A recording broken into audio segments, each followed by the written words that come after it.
स्थान को छला गया है। इसलिए हम आपसे कहना चाहते हैं, आपका श्रोडिंगर काल है। आप एक ऐसे लोकप्रिय नेता हैं जिन्होंने इतिहास में, ये लोकतंत्र में इतिहास का पन्ना लिख दिया। एक स्वतंत्र, निर्भीक, ईमानदार, कर्मठ, अनुसूचित जाति का ऐसा बेटा जो अपने बलबूते चेयरमैन करेगा।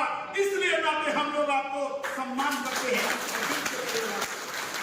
हम किसी और के कार्यकाल में भी मांग सकते थे, हम किसी और के कार्यकाल में मूर्ति लगा सकते थे, लेकिन हम चाहते थे कि इस नगर पालिका में कोई ऐसा चेयरमैन आए जो हमारे आपके इतिहास के साथ को चल सके। तो मैं चेयरमैन साहब से केवल एक ही गुजारिश करूंगा, आप हमें कुछ दें या न दें, लेकिन हमारे महापुरुषों के लिए आपको वो जगह देनी पड़ेगी। अगर नहीं देंगे तो 1857 में अगर वीरांगना बूटा देवी लड़ सकती है तो सुशील पासी भी आपसे लड़ने के लिए तैयार है, क्योंकि हमने आपके साथ निस्वार्थ भाव से हम आपके साथ चले। हमने एक आदमी को फोन करके कहा, रामप्रसाद कौन से बैठे हैं तो पूछिए, हमने फोन पर से सबसे कहा, सोना रावत सबसे कहा, ये चुनाव शत्रुघ्न सोनकर का नहीं है, ये चुनाव सुशील पासी के स्वाभिमान सम्मान का है।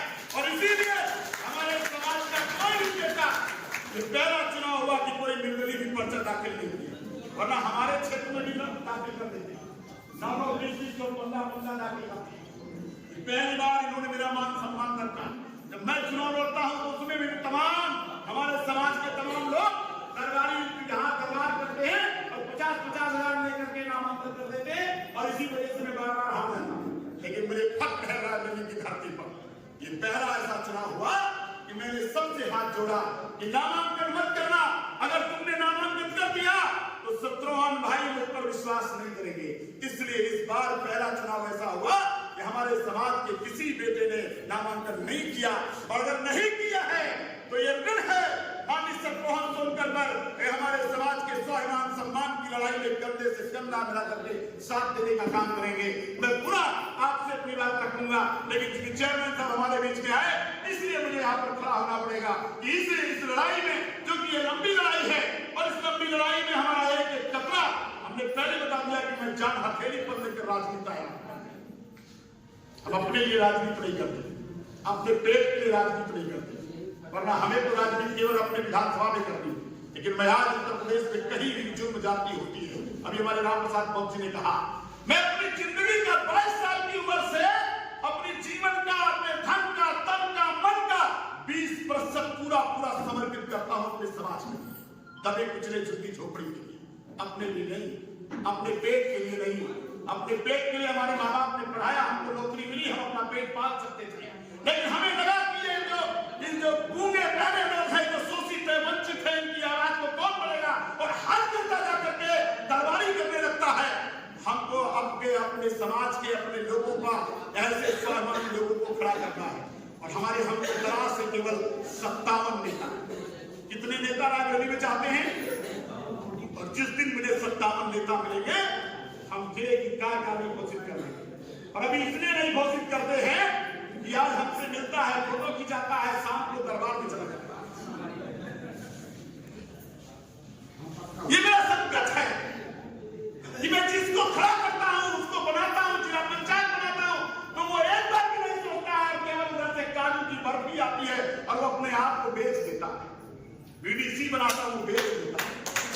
कितने जिला पंचायत है, अगर सारे के सारे जिला पंचायत के लोग अगर टीएमएसपी को घेर दें तो सुशील पासी को भी घेरने की जरूरत नहीं पड़ेगी। और जितने भी प्रधान बीडीसी हैं अगर टीएमएसपी को घेर दें तो मैं दावे के साथ कहता हूं सुशील पासी को घेरने की जरूरत नहीं पड़ेगी। जो पासी संघर्ष करो हम तुम्हारे साथ, पासी संघर्ष करो हम तुम्हारे साथ। इसलिए हमको फिर से खड़ा करना पड़ेगा कि हमारा जो सपना है कि हम बाबा साहब का मिशन पूरा करें, हम संविधान का मिशन पूरा करें, हम इस देश के महापुरुषों का मिशन पूरा करें, मौलाना आजाद का मिशन पूरा करें, पंडित जवाहरलाल नेहरू का सपना पूरा करें, राजीव गांधी का सपना पूरा करें। क्या सोच के राजीव गांधी जी ने ये दिया होगा पंचायती राज एक्ट कि अनुसूचित जाति का बेटा भी प्रधान बनेगा, अनुसूचित जाति का बेटा भी जो है बीडीसी बनेगा, अनुसूचित जाति का बेटा भी ब्लॉक प्रमुख बनेगा, अनुसूचित जाति का बेटा चेयरमैन बनेगा, अनुसूचित जाति का बेटा सभासद बनेगा। और वो जब चुनाव होगा उसको वोट देने का नंबर आएगा तो कैमरा लीजिए, मैं एक बहुत गंदी बात कहने जा रहा हूँ।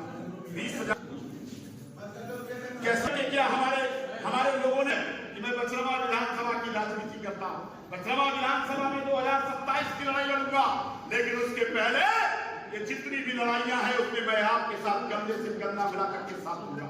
और आइए इस मिशन के साथ जुड़िए और इस लड़ाई को, क्योंकि ये आने वाले बच्चों की लड़ाई है। ये वीरांगना हुदा देवी ने अपने आप को जब कुर्बान किया, 36 अंग्रेजों को अपनी गोलियों से मारा था, तो अपने लिए नहीं, उनको इस बात की चिंता थी कि आने वाली पीढ़ी को हम स्वाभिमानी बना देंगे। और जानते हो ये कौन सा कपड़ा पहनती थी? पैंट शर्ट पहनती थी, साड़ी बाल नहीं रहती, पैंट शर्ट पहनती थी, हैट लगाती थी।